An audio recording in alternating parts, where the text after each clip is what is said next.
Bonjour tout le monde, jeudi 16 avril pour Bourse. Hier, les marchés ont fortement reculé dans le vide, sans rencontrer de contrepartie.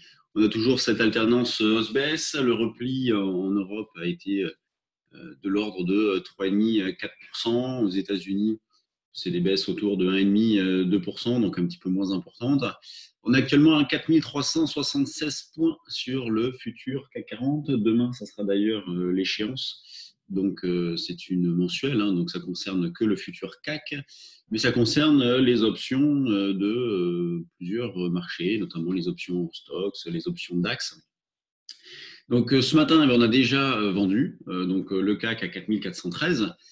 C'était parfait, hein, puisqu'au plus on a fait 15, et puis derrière, on retombe à 4360. Donc, déjà un très bel écart réalisé. Sur l'Eurostoxx, on a joué un petit peu la même chose avec une résistance vers 5,10. On a eu un repli d'une vingtaine de points. Donc, la séance commence plutôt bien. On continue d'aborder les marchés de la même façon, avec toujours le même scénario de fond, en privilégiant donc une poursuite de l'évolution entre 5150, 5002 et 5550. 4550, je ne me trompe pas de milliers, 4550, donc 4150, 4002 en bas, 4550 en haut. Et ça a bien fonctionné, hein, encore là, au cours du précédent rebond. Les ventes que nous avions faites donc en début de semaine, mardi, eh bien, on a pu alléger sur le repli d'hier jusqu'à tout solder.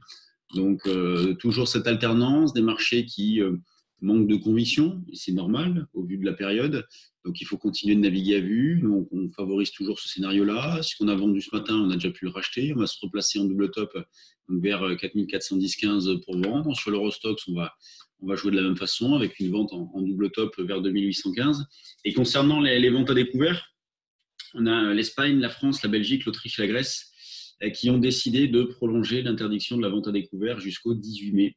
Donc, sur notre compte Twitter, je vous ai mis le lien du communiqué de l'AMF. Donc, jusqu'au 18 mai à 23h59, on ne peut toujours pas vendre le futur CAC 40. Donc, c'est pour ça qu'on intervient pas mal, nous, sur l'Eurostoxx.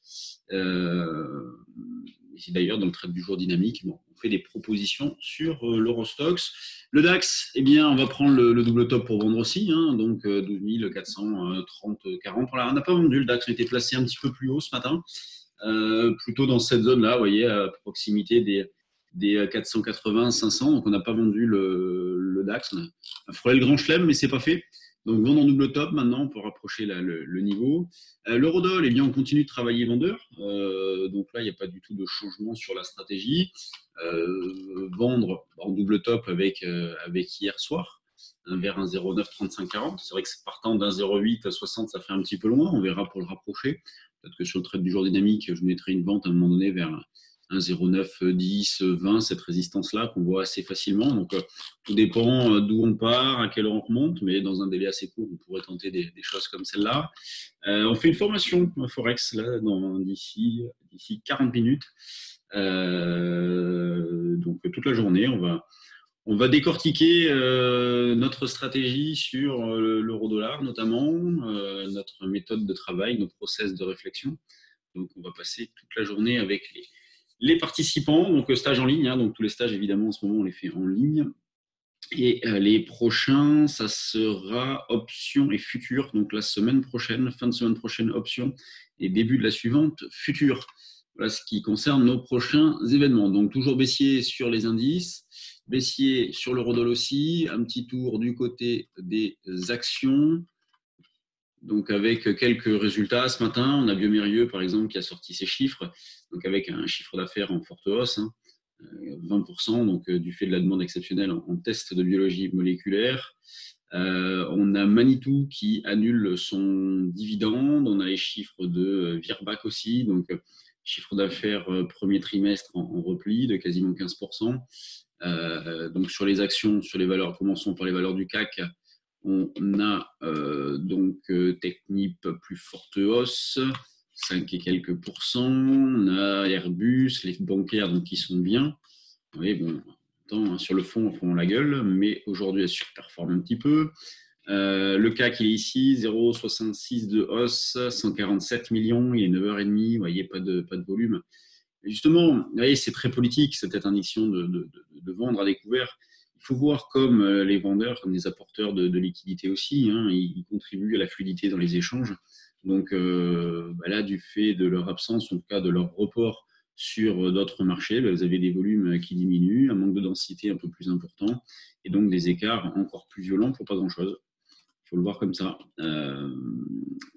LVMH qui bouge pas beaucoup, Sanofi qui bouge pas beaucoup, Total bouge pas beaucoup, donc c'est assez calme, vous voyez, sur les variations, beaucoup de valeurs entre plus 2 et moins 0,5, on a les trois quarts du CAC, avec une surperformance des financières, techniques qui se comportent plutôt pas mal, et donc des volumes qui sont toujours assez faibles.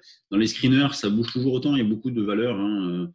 Là ce matin on a Transgène, donc ça bouge fort, hein, sur Transgène, avec forte hausse mardi, gros gap hier, avec gros repli derrière. Ce matin, elle repart, donc beaucoup de spéculation sur Transgène en ce moment.